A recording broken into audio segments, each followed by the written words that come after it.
ঢাকা বিশ্ববিদ্যালয়ের নির্বাচন যদি সুষ্ঠু হয়ে থাকে, সেখানকার শিক্ষার্থীরা যাদেরকে পছন্দ করেছে তারাই তাদের প্রতিনিধি নির্বাচিত হয়েছে। বাংলাদেশের যখনই যেই পর্যায়ে নারীরা সামনে আসে, তারা প্রত্যেকেই কিন্তু প্রথমেই সাইবার অ্যাটাকে, সাইবার বুলিং এর শিকার হয়। দক্ষ নাগরিক তৈরি করা যায় দেশের জন্য, যারা সামনে যে এই দেশকে কিছু কন্ট্রিবিউট করতে পারবে, সেটা সকল ক্ষেত্রে।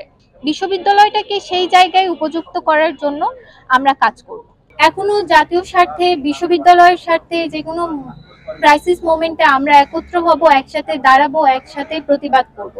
কিন্তু এখানে বিষয়টা ভাঙনের না, বিষয়টা হচ্ছে যে আমরা যখন রাকসু নিয়ে কাজ করছি, এটা কিন্তু মতাদর্শিক দ্বন্দ্বের জায়গা না। আমরা আলাদা প্যানেল দিচ্ছি, এটার অর্থ এটা না যে আমাদের নিশ্চয়ই কোনো মতাদর্শিক দ্বন্দ্ব আছে।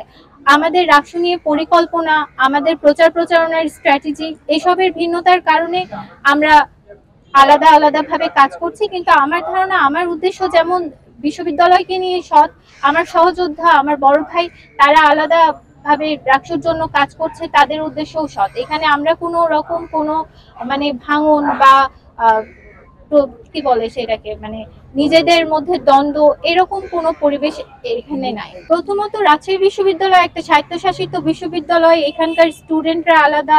এই নির্বাচন সম্পূর্ণ ডাকসু থেকে বা ঢাকা বিশ্ববিদ্যালয় থেকে আলাদা। ঢাকা বিশ্ববিদ্যালয়ের নির্বাচন যদি সুষ্ঠু হয়ে থাকে, সেখানকার শিক্ষার্থীরা যাদেরকে পছন্দ করেছে তারাই তাদের প্রতিনিধি নির্বাচিত হয়েছে। আমি আশা করি যে রাজশাহী বিশ্ববিদ্যালয় এরকম হবে। রাজশাহী বিশ্ববিদ্যালয়ের শিক্ষার্থীরা যথেষ্ট ম্যাচিওর, তারা পড়াশোনা করে এখন দেশের আগামী প্রথম শ্রেণীর নাগরিক হিসেবে রিপ্রেজেন্ট করবে। সেই ক্ষেত্রে তারা নিজের বিবেক বুদ্ধি বিবেচনা দিয়ে যাকে নির্বাচিত করবে সেই প্রতিনিধি হবে। সে কোন দল, কোন সংগঠন বা স্বতন্ত্র কোথায় থেকে বিলং করছে, সেটা খুব একটা মুখ্য বিষয় হবে না। এখানে আমাদের যে স্বকীয়তা, রাজশাহী বিশ্ববিদ্যালয় বা রাবিয়ানদের যে স্বকীয়তা, সেটা বজায় থাকবে রাকসু নির্বাচনে বলে আশা করছি। প্রথমত, আমি রাকসু নির্বাচনে ভিপি পদে যে প্রতিদ্বন্দ্বিতা করছি, এটা আমি যখন নিজের জন্য সিদ্ধান্ত নিই, আমি কখনোই এটা বিবেচনা করে সিদ্ধান্ত নিইনি যে আমি একজন নারী না আমি পুরুষ, বা একজন নারী হিসেবে আমার এখানে আসা উচিত কি উচিত না। একটা কোইন্সিডেন্টলি এরকম বিষয় দাঁড়াচ্ছে যে ইতিপূর্বে কোনো নারী এই পদে প্রতিদ্বন্দ্বিতা করেনি, কিন্তু আমার মনে হয় যে এটা খুব একটা বড় বিষয় না এত হাইলাইট করার মতো। আমি একজন বিশ্ববিদ্যালয়ের শিক্ষার্থী হিসেবে এখানে অংশগ্রহণ করেছি।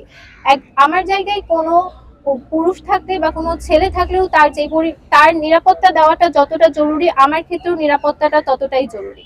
একজন ছেলে প্রতিদ্বন্দ্বী থাকলেও ভিপি প্রার্থী থাকলেও তার জন্য লেভেল প্লেইং ফিল্ড যতটা জরুরি, আমার জন্য কিন্তু সমান ততটাই জরুরি।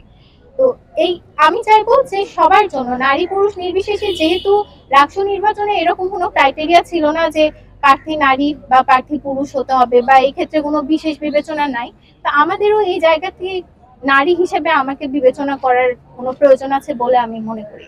বাংলাদেশের যখনই যেই পর্যায়ে নারীরা সামনে আসে, তারা প্রত্যেকেই কিন্তু প্রথমেই সাইবার অ্যাটাকে, সাইবার বুলিং এর শিকার হয়।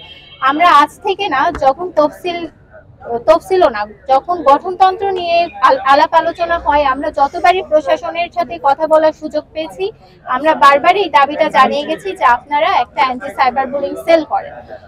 আমরা দেখলাম যে কিছুদিন আগে একটা কমিটি গঠন করা হয়েছে, কিন্তু সেই কমিটিগুলো আসলে ঠিক কোন পলিসিগুলো গ্রহণ করছে আমাদের সাইবার অ্যাটাক থেকে বাঁচানোর জন্য, আমি এখনো এরকম কোনো পলিসি বা তাদের দিক থেকে এরকম কোনো দেখতে পাইনি বা আমরা জানতে পারিনি।